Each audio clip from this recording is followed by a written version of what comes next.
Hello guys, magandang tanghali sa inyong lahat guys. Ngayon guys, pa kami nag-report sa site. So, kasi dumating po ang delivery ng tubig is only 9 o'clock, 9:30. So, nakarating kami ng site is 11 o'clock, ay 12 o'clock na, mag 12 o'clock na ngayon. So, balik na kami sa trabaho guys. Kasi, na-solve na po yung problema namin sa tubig kasi wala pong tubig.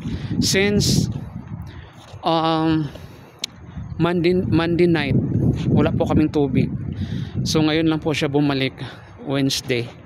So buti naman at nasolusyonan na. So nandito na po kami sa site guys, nandito na kami guys. Ito na po guys ang resulta sa sports area, no? May mga ano na siya guys, ready na siya kasi talaga anong pinakita ko sa inyo dati.